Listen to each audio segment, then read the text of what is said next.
मैंने अपने बड़े नाम से भी ज्यादा महत्व अपने पवित्र वचन को दिया है।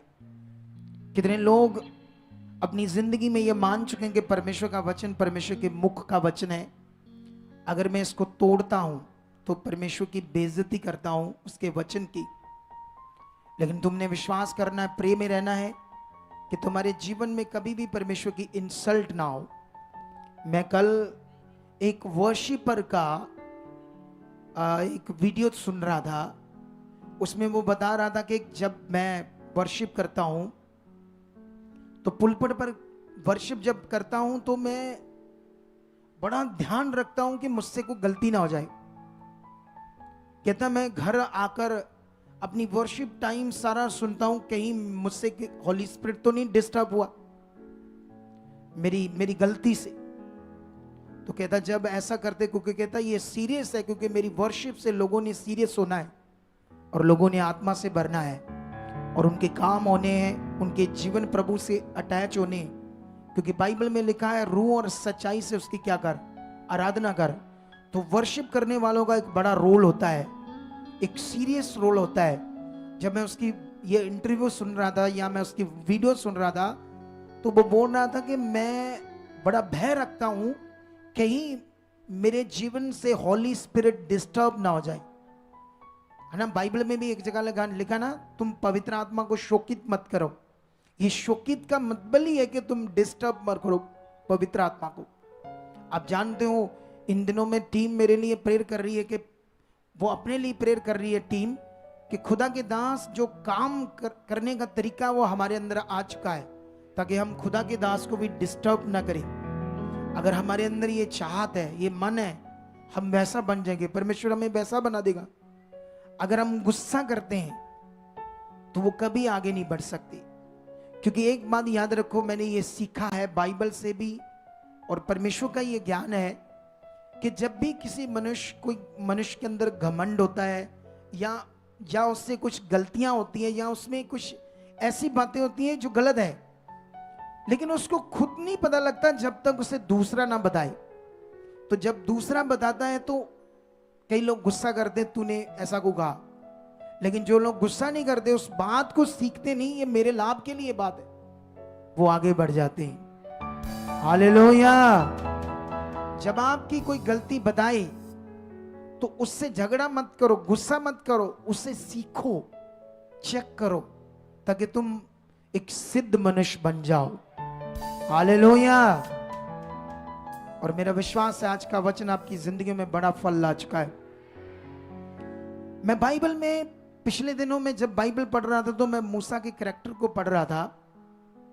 मूसा की एक बात मेरे सामने आती है और मैं परमेश्वर आगे प्रार्थना करता हूं कि परमेश्वर इसके बारे में मुझे बता और प्रकाशन दे।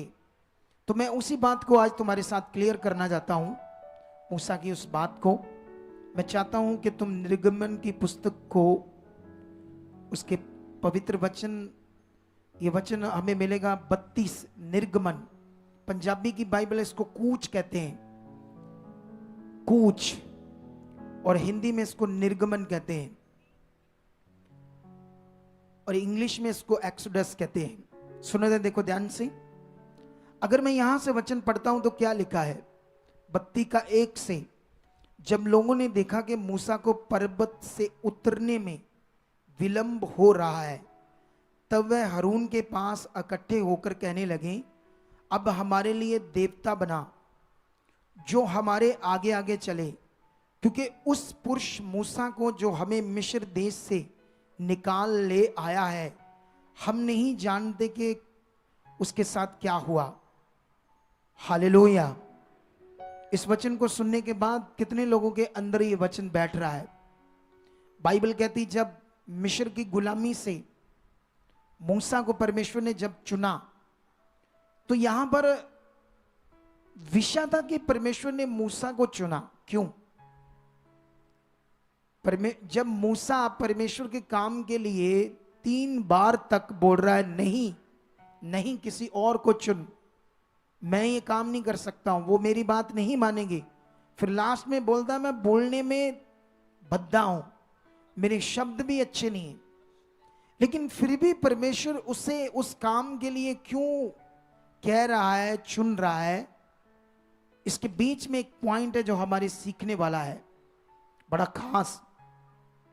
और बाइबल में लिखा कि परमेश्वर जब वो सारे चमत्कार पावर के काम प्रकट करके मिस्र देश को उसकी नींहें हिला देता है और परमेश्वर की सामर्थ के सामने घुटने टेक देता है राजा, और फिर ये प्रजा आजाद होकर जब ये छुड़ाई जाती है तो आगे जंगल में आ जाती है, तो वहां का ये एक वचन है, जब ये लोग मूसा को परमेश्वर एक पहाड़ पर बुलाता है तो उस पहाड़ पर 40 दिन और 40 रातें लगातार मूसा ऊपर रहता है। 40 दिन 40 रातें।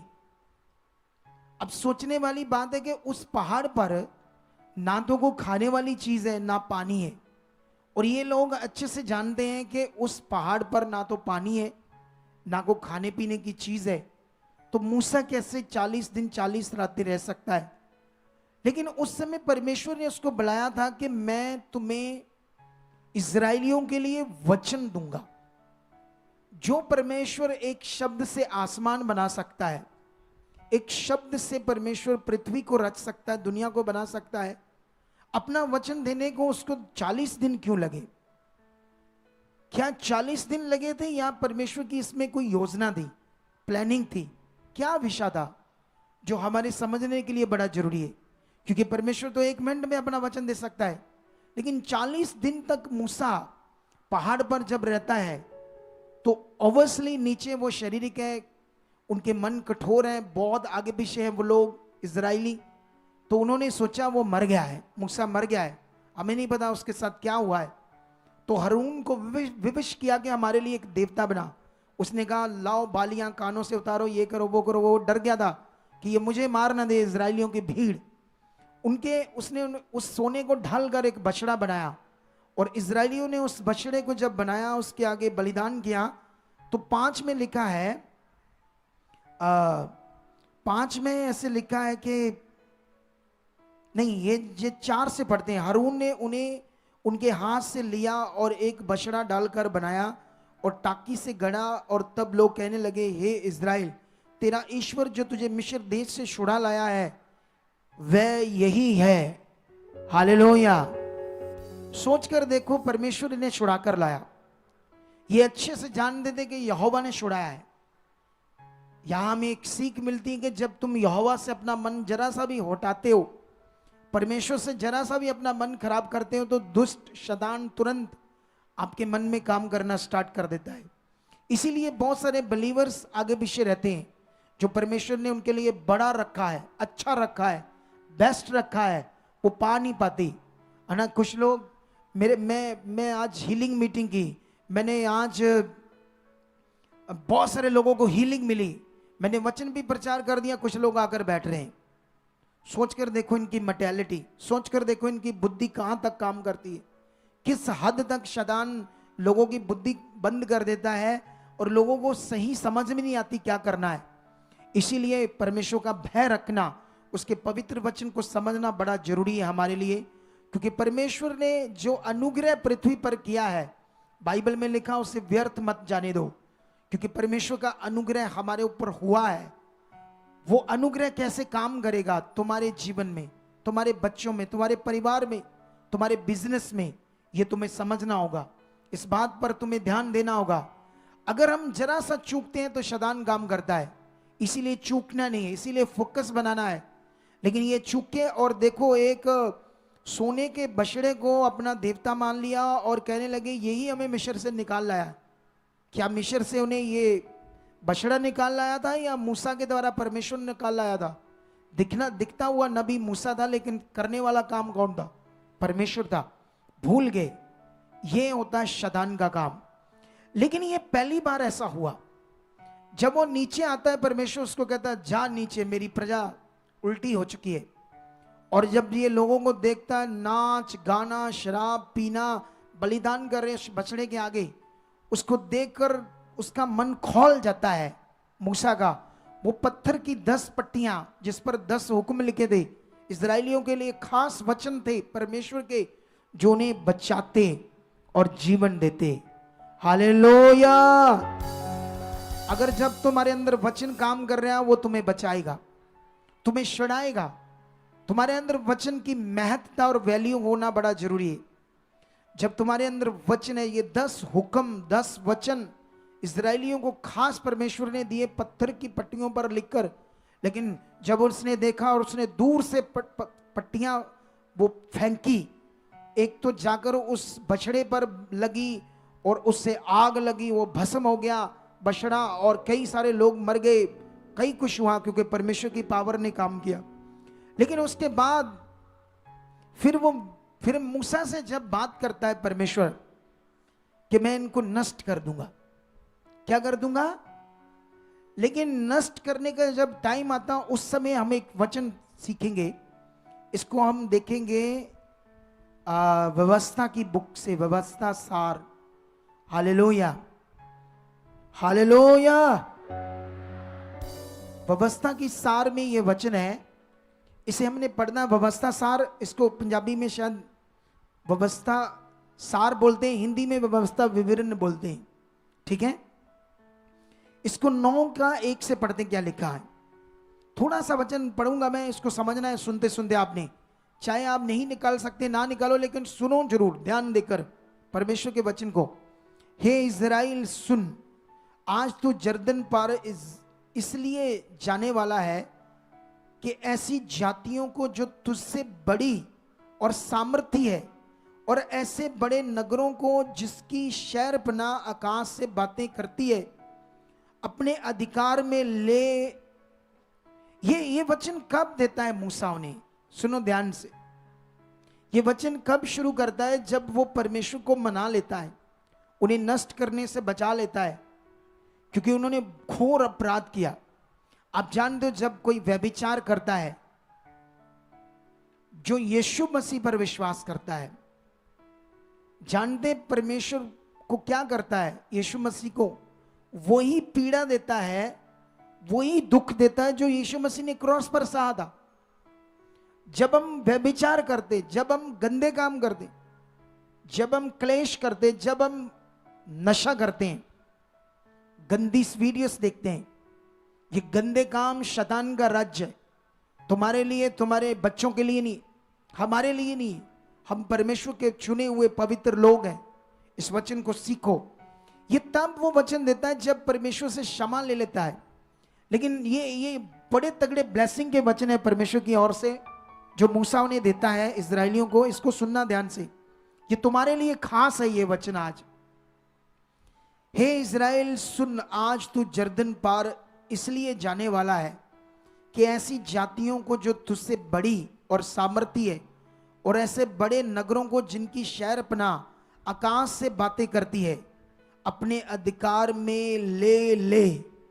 उनमें बड़े बड़े और लंबे लंबे और अर्थात अनाक वंशी रहते हैं, जिनका हाल तू जानता है, और उनके विषय में तू ये सुना है कि अनाक वंशियों के सामने कौन ठहर सकता है। इसलिए आज तू ये जान ले कि जो तेरे आगे भस्म करने वाली आग के समान पार जाने वाला है, वह तेरा परमेश्वर यहोवा है। हालेलुया। यहां फिगरेटिवली लिखा हुआ कि आग क्या करती है, भस्म करती है ना। तो परमेश्वर ने कहा तेरे आगे जो, जैसे आग भस्म करती चीजों को, वैसे जो आगे तुम्हारे जाएगी वो तुम्हारा परमेश्वर यहोवा है। सुनो ध्यान से, वचन में लिखा, और ये उनका सत्यानाश करेगा और वह उनको तेरे सामने दबा देगा, और तू यहोवा के वचन के अनुसार उनको उस देश से निकालकर शीघ्र ही नष्ट कर डालेगा। जब तेरा परमेश्वर यहोवा उन्हें तेरे सामने से निकाल चुके, तब ये ना सोचना कि यहोवा तेरे धर्म के कारण तुझे इस देश का अधिकारी होने को ले आया है, किंतु उन जातियों की दुष्टता ही के कारण यहोवा उनको तेरे सामने से निकालता है। तू जो उनके देश का अधिकारी होने के लिए जा रहा है, इसका कारण तेरा धर्म या मन की सधाई नहीं, तेरा परमेश्वर यहोवा जो उन जातियों को तेरे सामने से निकालता है, उनका कारण है उनकी दुष्टता। ये भी कि जो वचन उसने अब्राहम, इसहाक और याकूब के तेरे पूर्वजों से शब्द खाकर दिया था, उसको वह पूरा करना चाहता है। हालेलुया, आमीन। ऊंचा, बरकत ऊंची आपकी। सुनो ध्यान से, इस वचन को समझो पहले ध्यान से, क्या पढ़ा मैंने, क्योंकि हमारे अंदर वचन बैठना चाहिए। अगर हमारे अंदर वचन नहीं बैठेगा तो फिर हम आशीष नहीं पाएंगे, क्योंकि जो वचन में चूकता है, बाइबल में लिखा हुआ, अपने आप को धोखा देता है। इसलिए तुम कभी धोखा नहीं देने वाले बनोगे, तुम आशीष के वारिस ठहराए गए हो।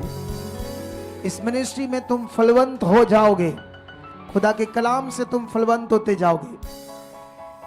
यहां पर परमेश्वर वचन देता है अपना मूसा के द्वारा कि जो देश तुम में मैं देने वाला, वहां अनाक वंशी, जो 10-10 फुट 12-12 फुट लंबे इंसान रहते हैं जिस देश में, सोच कर देखो, क्या उनको हरा सकते थे? तुमने उसके बारे में सुना है, वो देश कैसा है, लेकिन मैं तुम्हें देने वाला हूं।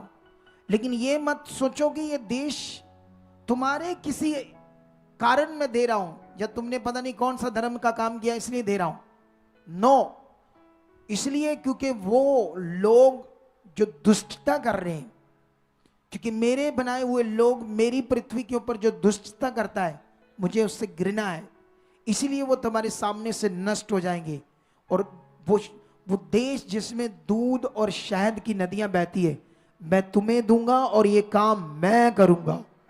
हालेलुया, खुदावंद ने कहा ये काम मैं करूंगा, तुम्हारे लिए ये मैं करूंगा।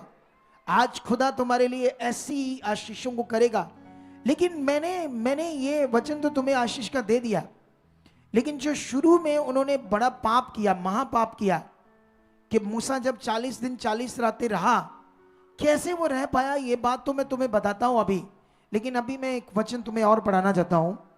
हम पढ़ेंगे 9 का 18 से क्या लिखा है। इसी का 9 का 18 लिखा, तब तुम्हारे उस महापाप के कारण जिस करके तुमने यहोवा की दृष्टि में बुराई की और उसे रिस दिलाई और यहोवा के सामने मुंह के बल गिर पड़ा, और पहले के समान अर्थात 40 दिन और 40 रात तक ना तो मैंने रोटी खाई और ना मैंने पानी पिया। ऐसे ही नहीं परमेश्वर ने उसको चुना, मूसा को। वो जानता था ये मेरा परमेश्वर जानता था ये कैसे काम करेगा, मेरा ये कैसा जन है, इसके अंदर कैसी काबिलियत है।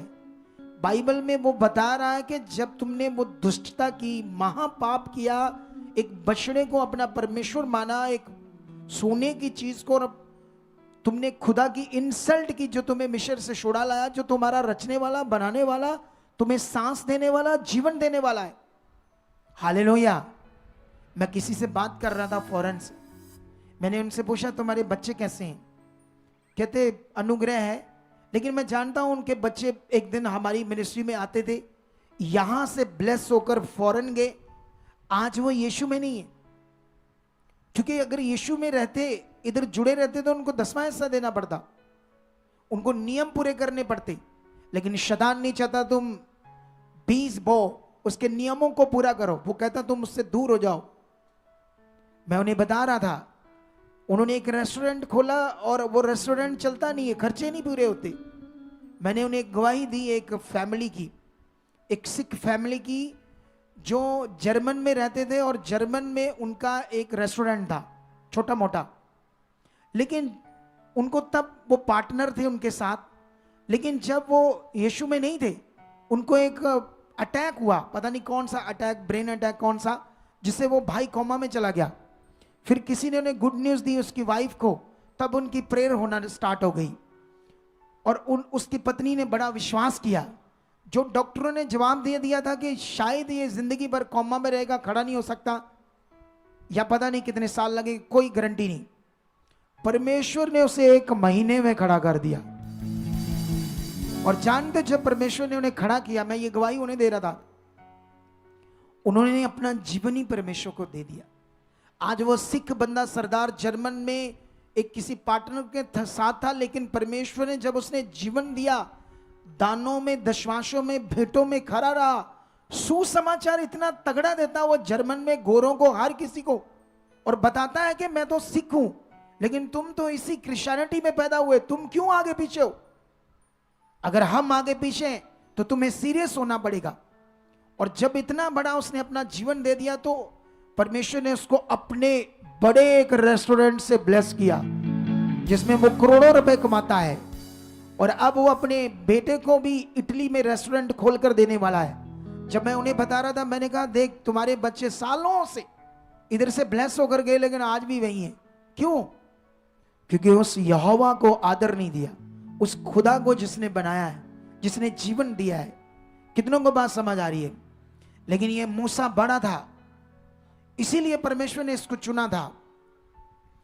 सोच कर देखो, ये दोबारा उसी पर्वत पर चढ़ता है, परमेश्वर के सामने जाता है, और ऐसे मुंहदड़े मुंह है ना, ऐसे सामने को जैसे घुटने टेक कर हम मुंहदड़े मुंह पढ़ते हैं ना, मुंहदे मुंह, ऐसे पढ़कर 40 दिन 40 रात बिना रोटी खाए, बिना पानी पिए इस्राएलियों के लिए परमेश्वर के सामने प्रार्थना करता कि इन्हें छोड़ दे, इन्हें नाश मत कर, इनका महापाप क्षमा कर दे। सोच कर देखो मूसा के बारे में। हालेलुया। हमारे लिए वचन तोड़ना आसान बात है, हमारे लिए संगति में ना आना, शादी में चले जाना आम बात है हमारे लिए। इसीलिए हम लोग परमेश्वर को उस तरफ नहीं देख रहे जैसे वो है, परमेश्वर की धार्मिकता को अपने अंदर वैसे नहीं देख रहे जो अद्भुत है।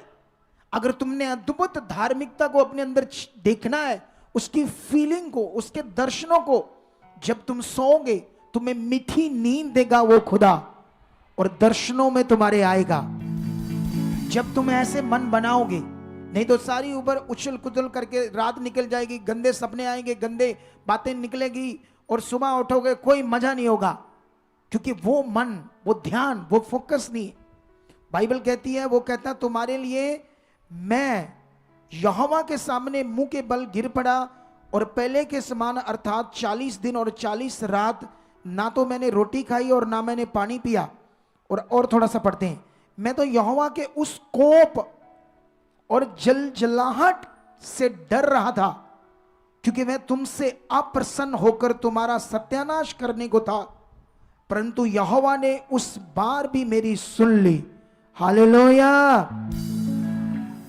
और यहोवा हारून से इतना कोपित हुआ कि उसका भी सत्यानाश करना चाहा, परंतु उसी समय मैंने हारून के लिए भी प्रार्थना की और परमेश्वर ने उसको भी क्षमा किया। सुनो, एक वचन और पढ़ते हैं, 25। मैं यहोवा के सामने 40 दिन और 40 रात मुंह के बल पड़ा रहा, क्योंकि यहोवा ने कह दिया था कि मैं तुम्हारा सत्यानाश करेगा। और मैंने यहोवा से यह प्रार्थना की, और हे प्रभु यहोवा, और परमेश्वर ने उसकी बात सुना। सुनो ध्यान से। अब मेरे सामने दो बातें थी। एक तो सबसे पहले जब वो 40 दिन 40 रातें ऊपर रहा, क्यों? सुनो तो देखो, परमेश्वर जानता था ये कठोर लोग हैं, परमेश्वर जानता था इनका मन हठीला है। हमारा मन नम्र चाहिए परमेश्वर की ओर, उसके वचन की ओर, हठीला नहीं चाहिए। जितने लोग सेवा करते हैं, वॉलेंटियर, टीम, सोल्जर, मीडिया, हम परमेश्वर के लिए सेवा करते हैं, और हमारा मन कभी हठीला नहीं, नम्र होना चाहिए। परमेश्वर जानता था कि उनका मन हठीला है, तो फिर क्यों परमेश्वर उसे 40 रातें 40 दिन रख रहा है? बोलो अपने पास। जान दे क्यों? इसमें एक परमेश्वर का भेद था, वो था परमेश्वर की पावर, कि मैं इतना ताकतवर हूं, मैं इतना सामर्थी हूं कि बिना पानी, बिना रोटी अपने दास को पूरी तरह से बॉडी में पूरी जान रखकर तुम्हारे सामने खड़ा कर सकता हूं। लेकिन परमेश्वर तो अपने भेद को, अपनी पावर को प्रकट कर रहा था। जैसे आज कहीं, जैसे मैं बीच में कुछ बोल रहा था ना, जब हम ले एंड कर रहे थे, सॉरी मास प्रेयर कर रहे थे, वो भले की बात थी, लेकिन कई लोग उसे उल्टा समझते हैं। कई लोगों को समझाओ तो वो बात को उल्टा लेते हैं, सीधा नहीं लेते। उन्हें समझ नहीं आती, वो उल्टा उसे समझते हैं। वो ये नहीं समझते ये मेरे लिए, मेरे अच्छे के लिए है ना। जैसे मान लो आप चाय पीते हो, तो आप ऐसे पीते हो, कुछ लोगों की आवाज आती ना चाय पीते ऐसे। तो मैं अगर उससे बोलूं भी भाई आप ऐसे मत चाय पियो, आप ऐसे पियो, सिप सिप करके, आवाज नहीं आनी चाहिए, लेकिन वो क्या करता है, उसको उल्टा लेता है। एक भाई को मैं जानता हूं, वो जब खाना खाता है ना, मैं खाना खाता ही क्या करता है, उसकी ऐसे आवाज आती है ऊंची ऊंची। इसको बोलते हैं कॉमन सेंस की कमी, सेंस की कमी। सेंस नहीं ना होती कई बंदों के पास, उतनी अच्छी सेंस नहीं होती, लेकिन कभी कभी उनको समझाओ तो वो उस बात को गुस्सा करते, उल्टा लेते हैं या नहीं लेते, लेते हैं ना।